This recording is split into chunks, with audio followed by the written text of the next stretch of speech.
आप देख रहे हैं न्यूज़ ग्राउंड जीरो। मैं हूं पंकज सोनी और मेरे साथ इस समय प्रीतम लोधी हैं। उनको किसी परिचय की अब ज़रूरत नहीं बची है, पूरा देश जानने लगा है कि कौन है प्रीतम लोधी। तो आज सागर में एक आंदोलन हुआ, जो बंडा में एक जो बेटी थी उसके साथ जो बलात्कार की घटना हुई और उसके बाद पूरा समाज आंदोलित हुआ। सागर के कजलीबंद मैदान में इस कार्यक्रम के बाद अभी पत्रकारों से प्रीतम लोधी चर्चा कर रहे हैं। न्यूज़ ग्राउंड जीरो को भी उन्होंने समय दिया है, हम उनसे कुछ बात करेंगे। क्या कार्यक्रम था और कितना सफल रहा? ये घटना यहाँ से शुरू हुई थी, बंडा से। उस बच्ची के संग में अन्याय अत्याचार हुआ था, उससे मैं बहुत आहत था, बहुत दुखी था। 17 तारीख में मेरी एक गांव में प्रोग्राम था। उस प्रोग्राम में मैंने ये चीज़ कही थी, लोगों को समझाई दी थी कि भाई ऐसे लोगों से सावधान रहें जो कि तुम्हारे घरों में बैठते हैं, तुम्हारा ही खाते हैं, तुम्हारा ही पीते हैं और तुम लोगों के साथ ही गलत करते हैं। वो लोग जिस थाली में खाते हैं उसी में छेद करते हैं। ऐसे लोगों को मैं सावधान करना चाह रहा था। जैसे कि ब्राह्मण समाज का चोला ओढ़ के, जैसे मिर्ची बाबा है, अपने राम रहीम बाबा हैं, अपने आसाराम जी हैं, तो जो जेलों में पड़े हुए हैं, मैं उनकी उदाहरण दे के मैं लोगों को बता रहा था। तो लेकिन वो मेरा काट के नहीं, उसको छूटा करके उसको पेश किया गया लोगों में, केवल भड़काने के लिए कि दो समाजों में इनकी खाई बन जाए और देश में दो समाजें बट जाएं। बांटने का कारण ये था कुछ कांग्रेसी लोगों ने, क्योंकि हमारा 95% लोधी समाज पूरे देश के अंदर भाजपा को बिलोंग करता है और भाजपा को चाहता है, भाजपा में काम करता है। उनने ये देखा कि भाजपा से इनको कैसे तोड़ा जाए, वो उनने चाल चली और उस चाल में वो सफल हो गए उस समय पे। और आगे ये सब लोगों ने मिलकर, जितने भी कांग्रेस लोग, भारतीय जनता पार्टी के जितने भी ब्राह्मण देवता हैं, उनने ये चीज़ नहीं उठाई है। ये चीज़ तो केवल कांग्रेस के लोग, वहाँ का विधायक है, ये चीज़ उसने उठा के नहीं और गलत तरीके से पेश कर दी। वो गलत तरीके से पेश कर दी।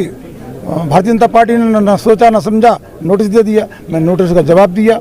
जवाब में माफ़ी मांगने की कही कि हम भारतीय जनता पार्टी को तोड़ेंगे नहीं, जोड़ेंगे। प्रीतम जी, आप माफ़ी मांगिए और एक माफ़ीनामा दीजिए। तो मैंने माफ़ी भी मांगी और माफ़ीनामा भी दिया, लेकिन उसके बाद तुरंत ही मुझे निष्कासित कर दिया। हमारी 3 पीढ़ियों की जो ईमानदारी से काम किया था उस पर सब पर पानी फेर दिया, मुड़ के नहीं देखा। उनने कहा इन 3 पीढ़ियों में कितना काम किया है भारतीय जनता पार्टी का। उसी तहत कुछ लोगों ने बयान देने शुरू कर दिए, मार देंगे, तोड़ देंगे, मसल देंगे।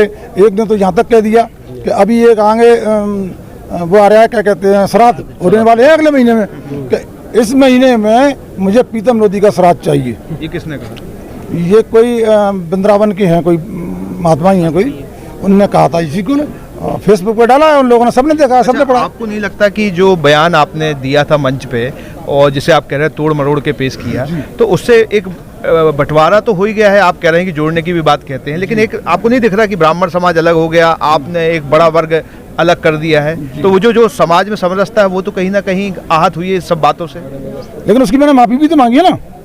जैसे संसद के अंदर एक नेताजी ने राष्ट्रपति बोल दिया, उस पर बड़ी टिप्पणियाँ हुई, उन्होंने माफ़ीनामा दिया तो उसको माफ़ कर दिया। ऐसे कई आपने नेतागण देखे होंगे जिनने कोई जवान से फिसल गई हो या कोई गलत बात कह दी हो और फिर उसने माफ़ी मांग ली हो, उसको माफ़ कर दिया।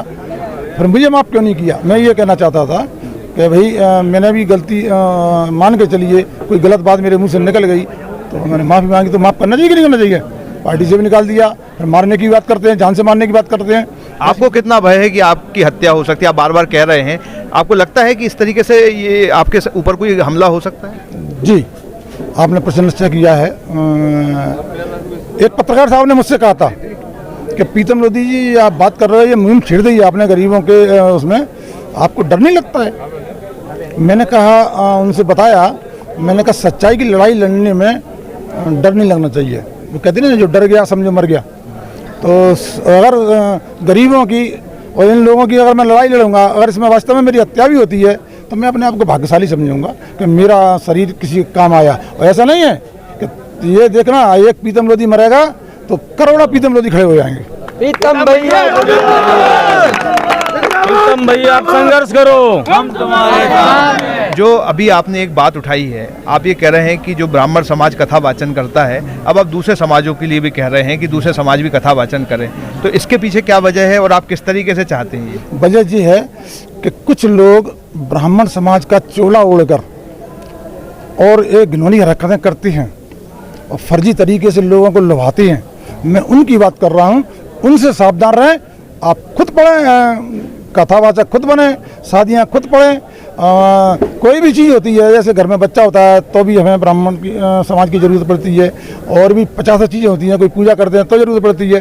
तो ऐसे बहुत से लोग बन गए हैं जिनने ब्राह्मण समाज का चोला ओढ़ लिया है और वो काम कर रहे हैं। उन लोगों के लिए मैंने सावधानी के लिए कहा था। जी, आपको इतनी प्रसिद्धि मिली है, आप पूरे देश में जाने लगे हैं, तो अब आप क्या करने जा रहे हैं आगे? क्या पार्टी बनाएंगे या समाज को इकट्ठा करेंगे? क्या विचारधारा लेके आगे जा रहे हैं? मैं ओबीसी, एससी और एसटी और गरीब लोग, मैं इन सब के संगठनों से मिल रहा हूँ। सारे संगठन मुझे सहयोग कर रहे हैं, मेरे साथ दे रहे हैं, और सारे संगठनों को मैं एक छत के नीचे लाना चाहता हूं और फिर इस लड़ाई को अंजाम तक पहुंचाना चाहता हूं। एक आखिरी सवाल है कि जो समाज में शांति हो वो समाज में तोड़ने और इस तरीके के बयानों से तो नहीं आ सकती, तो कैसे समाज में शांति आएगी? उसका भी तो आपको रास्ता खोजना होगा।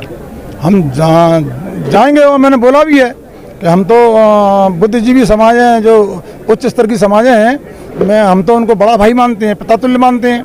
और अगर बड़ा भाई छोटे भाई को गले लगा ले तो इसमें कोई बुरी बात तो है नहीं है। अगर तुम छोटे भाई को गले लगाओगे और प्रेम से बोलोगे, उठाओगे बैठाओगे, तो ये गरीब लोग तो ऐसे हैं कि ये तो आपके सारे पे जान दे देंगे आपके लिए। मैंने ये चीज़ कही थी, जैसे कश्मीर में होता है। कश्मीर में कैसा हुआ था, कितने अत्याचार अन्याय हुए थे। हम बड़े भाई से कहना चाहते हैं कि भाई प्रीतम लोधी ने जरा सी बात कही और पूरे देश में हंगामा कर दिया, और वहाँ तो जाने क्या क्या हुआ।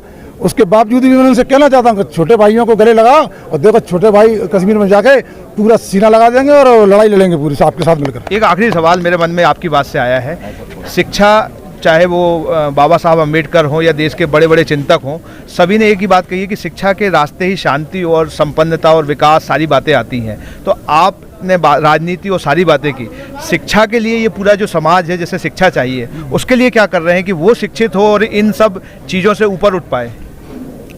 अगर भगवान ने मुझे कहीं मौका मिला और मुझे कहीं मौका दिया गरीब लोगों ने, तो मैं इनके लिए जगह जगह ज्ञान पीठ के स्कूल खुलवाएंगे। और सारी ऐसे आदिवासी समाज हैं, जैसे कि जाटव समाज है, जैसे कि और भी समाज हैं, ये सारे लोगों को उसमें दाखिला कराएंगे और उनको ज्ञानवान बनवाएंगे। जी, तो ये थे प्रीतम लोधी जो बता रहे हैं कि वो समाज में कहीं ना कहीं जो जिन समाजों के लिए अभी वो काम कर रहे हैं, उनसे भी चाहते हैं कि वो भी पूजा पाठ कथाएं शुरू कर दें, और ये भी चाहते हैं कि कहीं समाज इनको राजनीति के तौर पे मौका देगा तो वो ज्ञानपीठ की स्थापना करेंगे। Pankaj Soni, news ground zero, सागर।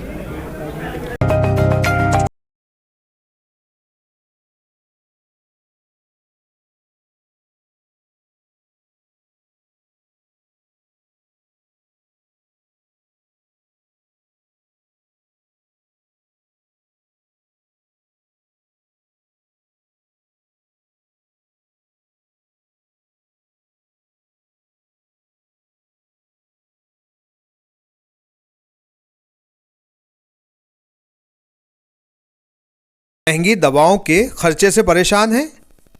अब इस चिंता से मुक्त हो जाइए। दवाओं के खर्चे में कीजिए 90% तक की बचत दवा इंडिया जेनेरिक फार्मेसी के साथ। उच्च गुणवत्ता और कम कीमत दोनों एक साथ। 1500 से अधिक दवाइयां उपलब्ध, सभी उत्पाद FDA द्वारा प्रमाणित। हमारा पता है Dava India generic pharmacy, Sugandha complex, Parkota, Sagar. शहर से बाहर जाने के लिए वन वे टैक्सी चाहिए, या लोकल सिटी के लिए कैब, या फिर एयरपोर्ट पे ड्रॉप की हो जरूरत?